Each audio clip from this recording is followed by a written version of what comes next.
Alors comme vous pouvez le voir, on m'a remise la sonde et je vais vous expliquer comment ça s'est passé. Alors déjà on m'a dit de venir en service d'endoscopie comme la dernière fois. Bon, et bien du coup là je suis en route pour aller en gastro-entérologie pour remettre la sonde. Je vous cache pas que ça me stresse. J'étais attendue pour 11 h du matin et je suis arrivée un petit peu en avance. Puis là j'ai attendu plus d'1 heure avant enfin qu'on s'occupe de moi.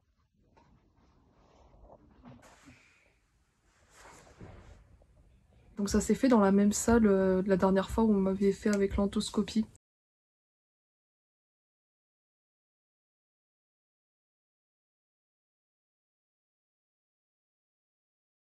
Donc là en fait c'était les mêmes soignantes que la dernière fois, elles me font ah bah c'est vous la dernière fois, bah alors vous avez pas gardé la sonde et tout. Je leur explique. Et ensuite une des soignantes est en train de remplir un papier et elle me dit de le signer. Puis là au moment de le signer je vois il y a marqué consentement pour faire une fibroscopie. Je lui dis mais non, c'est pas prévu de m'en replacer une avec la fibroscopie. Puis elle me fait oui mais vous normalement elle doit aller dans le grêle, elle doit aller après l'estomac et tout ça.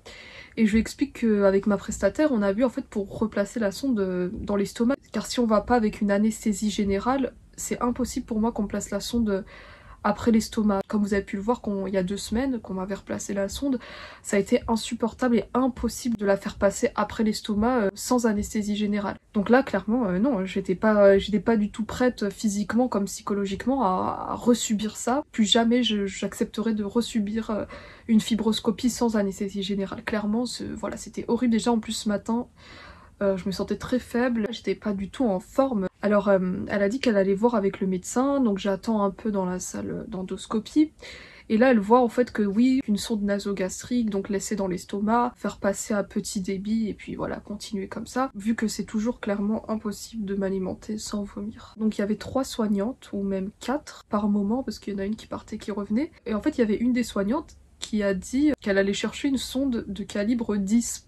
Donc le calibre 10 c'est, attendez une seconde, c'est ça. C'est des sondes qui sont très très petites qu'on met aux enfants. Donc ça c'est celle que m'ont ramené les prestataires car je vous l'ai dit qu'ils pouvaient quand même me la placer à la maison. Mais bon là ça a été décidé que ce soit à l'hôpital. Pour vous montrer à quel point c'est très très fin. Donc ça c'est pour les petits. Et encore il y a plus fin que ça pour les bébés. Et ensuite, dans la salle, il y avait un docteur qui regardait tout ce qui se passait et qui a un peu commandé les autres. Et elle leur a dit non, ne pas mettre ça parce que ça remonterait plus facilement étant donné que j'ai toujours des remontées et tout ça. En ayant un calibre gros, ça remonte moins vite, d'où le fait qu'il y a 2 jours quand j'étais en train de régurgiter, c'était pas ressorti. Alors qu'avec une petite sonde comme ça, ça ressort beaucoup plus facilement. Donc ils ont regardé mon dossier médical et ils ont vu qu'ils avaient l'habitude de me placer des calibres 14, donc la même que j'ai retirée hier. Et ils ont dit qu'ils allaient rester sur un calibre gros comme ça, que ce serait beaucoup plus pratique. Et au passage, je leur explique que c'était quand même pas possible d'essayer de la faire passer après l'estomac. Parce que je leur explique qu'il y a un moment, durant une hospitalisation, qu'ils avaient réussi à une anesthésiste qui avait enfoncé, et par coup de chance, elle avait réussi à la faire passer jusqu'aux intestins. Le docteur a répondu que là c'était vraiment un coup de chance et que vu que j'ai une gastroparésie, mon pylore est beaucoup trop serré, donc c'est complètement la galère de la faire passer comme ça et de vérifier sans cesse à la radio. Encore une fois, on est resté sur des sondes nasogastriques. J'arrive au point où on allait me remettre la sonde. Donc comment ça s'est passé? Je devais rester assise. Là c'est la sonde que j'ai retirée hier, donc on est reparti sur la même sonde comme ça. Ça a été horrible. Elle met du lubrifiant pour que ça passe plus vite, puis là on a essayé avec la même narine qu'hier, donc c'était celle-ci. Vu qu'elle était déjà avec une sonde, on s'est dit que ça allait passer plus facilement. Et là cette soignante, elle le faisait passer extrêmement lentement, donc elle était là tout doucement, et à force d'avoir une sonde, je peux vous dire que faire passer la rentrée extrêmement lentement, c'est beaucoup plus douloureux et désagréable que de la mettre directement l'enfoncer. Si tu fais vite et tu enfonces, tu passes le côté qui est douloureux, c'est-à-dire le sinus, et c'est bon, ça passe. Là, cette infirmière est en train de le faire passer extrêmement lentement, donc en fait je sentais tout, c'était une sensation horrible. Donc là elle était là, elle restait, elle tournait, elle restait, elle était lente dans ses mouvements, et c'est sûr qu'on n'allait jamais réussir comme ça. Donc je lui demande si je peux essayer de l'enfoncer moi-même. Elle me dit bah allez-y. Donc là je commence et en fait ça bloquait au niveau des sinus. Là c'était impossible de faire passer. On dirait que c'était Bah là c'était trop petit en fait, ça passait pas parce que c'est surtout ce bout là, vous voyez ce bout qui est très très très dur, qui ne voulait absolument pas passer. Donc j'ai forcé, ça faisait horriblement mal, en forçant c'était atroce. Là ensuite c'est moins gros que là, ce qui fait que ça passe mieux après une fois que cette grosse partie est passée. Mais là ça voulait absolument pas passer. J'essaye avec l'autre narine, pareil j'arrivais pas, j'enfonce par-ci, par-là, par-là. Et je suis restée très longtemps comme ça, remettre du lubrifiant, bref, mes yeux faisaient que pleurer. J'éternuais, je toussais, enfin... Je leur ai dit que c'était compliqué, j'arrivais pas du tout. Et puis là, il y a 2 autres soignantes qui réessayent à plusieurs reprises. Mais encore une fois, c'était beaucoup trop lent et même eux, ils ont confirmé que là, c'était bloqué en fait, c'était impossible. Donc là, ensuite, il y a une autre soignante qui prend la sonde, mais qui cette fois la rentre d'un coup sec. Genre, elle y va vite, elle fait pas avec un mouvement qui est long. Donc elle essaye de ce côté-là, elle l'enfonce. Et puis là, moi, je suis en train de tousser, ça passe absolument pas. Et je me suis mise à saigner du nez. Donc là, ce côté du nez, là, ça voulait plus absolument plus passer. Il y avait du sang, là, qui était partout dans la sonde. D'ailleurs, j'ai encore les mouchoirs dans ma poche qu'on m'a donné. Alors, voilà, avec du sang. Donc ça, c'était le sang qu'il y avait dans mon nez. Bref. Voilà. Ah, c'est dégoûtant, je sais. Plus le sang qui était dans, vous voyez, on m'avait mis une sorte de petit drap là sur mes genoux comme ça je me salis pas, et bah là aussi il y avait du sang partout. Elle fait pareil avec l'autre côté du nez, et là encore c'était pas possible, ça se mettait à saigner. Les soignantes là ils ont dit que c'était pas possible, en fait ça allait provoquer un traumatisme là au niveau des sinus, et donc ça allait plus du tout passer si ça se mettait à saigner. Alors ils ont arrêté. Là c'était impossible là de faire passer ça, c'était beaucoup trop gros, et là, vu que ça saignait, ça allait faire pire. Puis là, je les entends, elles parlent entre elles, et elles disent que le mieux, en fait, pour moi, ce serait de mettre une sonde de gastro-jéjunostomie, c'est-à-dire directement dans le ventre. Je les entendais parler en disant qu'il fallait partir de ce principe-là. Elles sont en train de dire que pour faire ça, faudrait que je passe au bloc, et que là, c'est compliqué, encore une fois, de passer au bloc, vu qu'ils sont surchargés avec le Covid. Ils disent qu'on pourrait le faire aussi juste comme ça, avec un contrôle radio. Puis après, je les entends parler, ils disent ouais, mais avec la radio c'est compliqué, blablabla, et puis ils laissent tomber cette idée de me mettre une sonde dans le ventre. Et ils disent qu'ils allaient retenter de me mettre la sonde dans le nez, mais cette fois en partant d'un calibre qui est plus petit. Donc là, je rappelle, c'était calibre 14, et là on est parti sur un calibre de taille 12. Donc c'est la taille en dessous, et vous voyez, c'est fin par rapport à ça. Ça c'est le jaune de l'acidité gastrique, donc attendez, je remets du blanc, voilà. Vous voyez, c'est moins énorme que ça quand même. Voilà. Je vais vous montrer exactement comment est cette sonde lorsqu'elle n'est pas à l'intérieur de moi. Si vous me suivez depuis longtemps, je vous avais parlé dans une de mes vidéos qui date d'il y a plus d'1 an. Donc de cette sonde, en fait c'était quand j'étais aux urgences, que le moment où je faisais que vomir ma sonde. Il y avait un infirmier qui m'avait donné ça, il m'a dit vu que je vomis trop fréquemment ma sonde, si jamais j'en revenais à la vomir en étant dans une autre ville et tout, dans un autre hôpital, et qu'on devait me la mettre rapidement, eh bien je leur donne ça, ils se cassent pas la tête à chercher une sonde. Donc forcément, vu qu'après on me l'avait remis sous anesthésie générale et tout, cette sonde n'a jamais servi. Donc je l'ai laissée de côté. Et là, bon bah là du coup elle va servir pour que je vous montre comment est cette sonde à l'intérieur, car c'est exactement la même ici. Voilà. Donc déjà regardez la différence sur les embouts. Donc là c'est c'est la même taille dans toute la sonde. C'est pour ça que c'est beaucoup plus simple à faire rentrer ça que ça. Là on n'a pas ce gros embout là, vous voyez, ça passe que par un trou la nutrition. Alors que là, on a plein de petits trous comme ça pour faire passer la nutrition. Vous voyez, voilà, on a les bouts en métaux. Donc on est parti sur cette narine et elle a mis du lubrifiant comme d'habitude pour que ça passe mieux. Et là, elle l'a enfoncé, c'est passé direct. On n'a pas eu besoin de refaire une tentative ici, me faire souffrir énormément. C'est passé en une seule fois. Donc comme quoi, ça bouchait vraiment par rapport à la taille qui était insupportable là pour mes sinus. Puis en fait, eux, ils faisaient que enfoncer.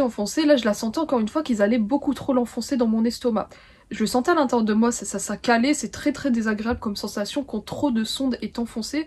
Puis je leur dis là stop, je la sens trop dans mon estomac. Et puis là elles me disent bon c'est pas grave, plus elle est enfoncée, mieux c'est, ça évitera qu'elle ressorte, et ils s'en arrêtent à là. Donc là la taille elle est à... Donc là je sais pas si on voit, là c'est 70, et là j'ai mis le pansement donc ça se voit pas mais c'est 65.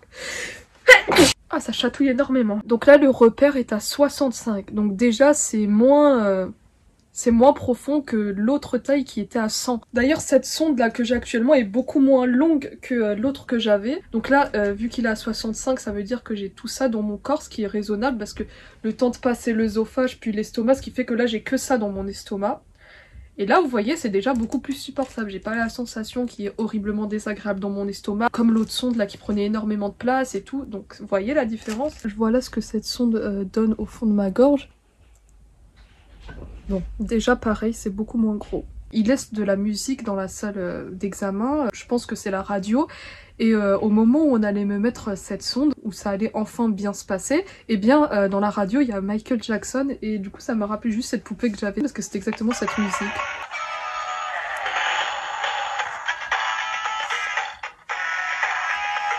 Ouais. Dès qu'il y a eu cette musique pendant qu'on me mettait la sonde, ça se passait enfin bien. On va dire que ça m'a un peu porté chance. Donc là elle était bien à l'estomac et tout. Et ensuite, il la fixe à mon nez. Donc, il la fixe pas à la joue, juste là et en face. Et dedans, il y avait encore le guide. Donc, le guide, c'est ça.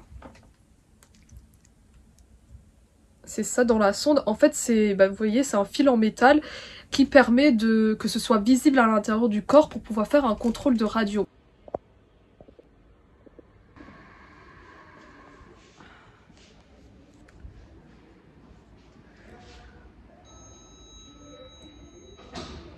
On vient de me mettre la sonde. Avant de partir, on m'a scotché le bout de la sonde avec, vous voyez, un papier et des compresses.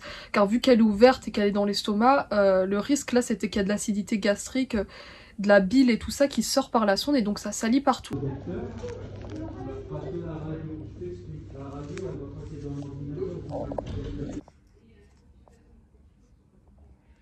J'en reviens à ce qui s'est passé après. J'ai dû aller en service de radiologie pour qu'on me fasse une radio afin de voir si la sonde est bien dans l'estomac. Et d'ailleurs, je précise qu'en principe, les sondes nasogastriques, d'habitude, il n'y avait pas besoin de faire de contrôle radio parce que je me souviens, la toute première fois que j'en ai eu, il y a des années, on avait fait juste un contrôle avec une seringue. Donc en fait, ils mettaient le testoscope, je sais pas comment ça se prononce, et ils faisaient passer de l'air à la seringue, ils écoutaient pour voir si c'était vraiment au niveau de l'estomac, et c'est tout.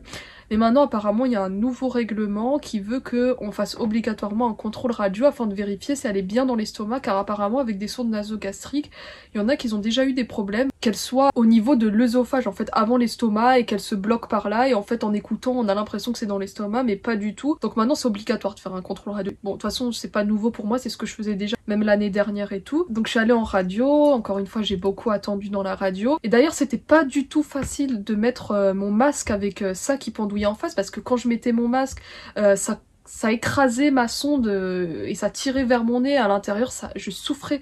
Là, au niveau de mon nez, ici, c'était une souffrance. Il y avait le bout en métal dedans qui me faisait très mal. Puis c'était mal scotché, encore une fois, c'est trop serré à l'avant et tout, bon. Donc là, je vais en radio, c'est pas pratique le masque.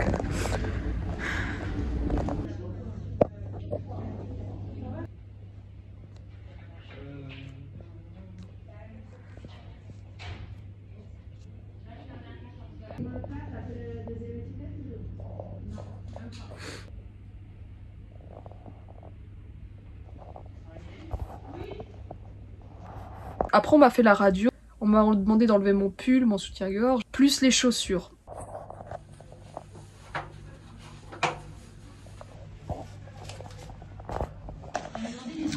Ensuite, je suis passée comme d'habitude dans la machine. Et donc là, dès que j'étais bien placée, ça a pris 1 seconde. Ils ont fait un cliché, ils ont vu que la sonde était bien visible, donc ils n'ont pas eu besoin de...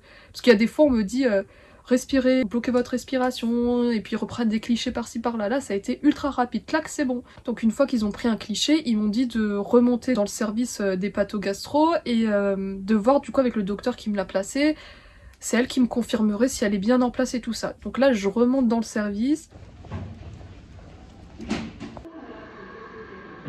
Je vais à l'accueil, je dis que c'est bon là, je reviens de la radio. Puis elle me dit qu'en fait là, le docteur est en train de manger, ils sont tous en train de manger, il faut attendre qu'elle revienne. Donc là, j'ai encore attendu. Cette fois, j'ai attendu 1 heure, même plus.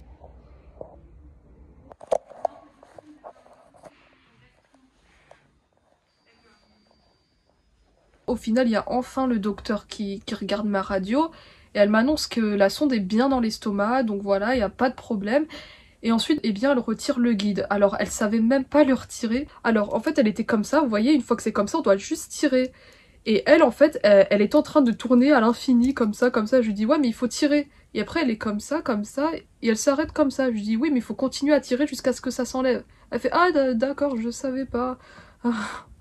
Je sais pas, mais à chaque fois, c'est toujours moi qui dois montrer aux soignants, enfin bref. Donc déjà, le fait qu'elle ait enlevé le métal comme ça, oh, ça m'a fait un bien fou dans le nez, là, ça fait une tension au moins à l'intérieur. Ensuite, je pouvais absolument plus parler parce que là, à ce niveau-là, ça faisait beaucoup trop mal. Dès que je parlais, ça tirait à l'intérieur. Ça tire quand je la mets là, alors je la mets dans l'autre sens. Ouais. Je suis vite rentrée chez moi, d'ailleurs il y avait personne à la maison donc j'ai encore attendu, oh là là. Ma vie c'est tout le temps attendre. Je vous assure que j'ai énormément de patience. Énormément. J'attends devant la porte et d'ailleurs il y avait mon chat qui criait à travers la porte, je sais pas si vous arrivez à l'écouter. Pour pouvoir vous expliquer. Parce que là à chaque fois que je mal, si je tiens pas comme ça, j'ai super mal. Une fois que je rentre à la maison, je me débarrasse vite des pansements là qui sont très mal collés, qui me gênaient beaucoup. Donc je place un pansement au niveau de la joue. Et ensuite ici, donc j'en ai pas mis dans le nez pour éviter que ça me fasse mal, mais en fait en n'ayant pas mis dans le nez, ça me faisait toujours mal, ça me faisait affreusement mal. Donc ce que j'ai fait, c'est que j'ai essayé de positionner la sonde de façon à ce que ça ne me fasse pas mal. Et donc là j'ai trouvé une position, donc en la mettant un peu comme ça, en l'ayant fixée de cette manière-là, je n'ai absolument pas mal. Du coup là j'ai trouvé une technique là qui est supportable. Bon voilà, ça a été encore une souffrance pour la sonde, parce qu'ils étaient partis sur ce gros calibre-là. Heureusement que là déjà la sonde elle est moins encombrée à l'intérieur de moi, elle est bien placée. Après je rappelle que moi, comme vous pouvez le voir, tout ce qui touche à mon estomac, c'est jamais sans conséquence et toujours je finis par souffrir. Donc en fait j'ai peur de me rebrancher vu que le fait que la dernière fois la sonde était beaucoup trop enfoncée, enroulée, ça a dû favoriser les symptômes. Peut-être que là ça se passera mieux. À voir, j'essaierai peut-être de baisser davantage le débit. J'espère que je vais pouvoir résister au maximum avec cette sonde, qu'elle me fasse reprendre du poids comme là au moins j'avais pris 1 kg. Ça m'avait quand même mis ça un peu en forme, hein. Mon système digestif va digérer mieux qu'avant la sonde. Et bref, voilà, j'espère que ça se passera bien, que j'aurai pas de problème avec la sonde parce que là ça commence à faire trop. Je vais pas pouvoir aller toutes les 2 semaines me la remettre, vomir la sonde, la retirer, tout ça, ça commence à être un peu trop en fait, même beaucoup trop. Bon, eh bien je vous tiendrai informée.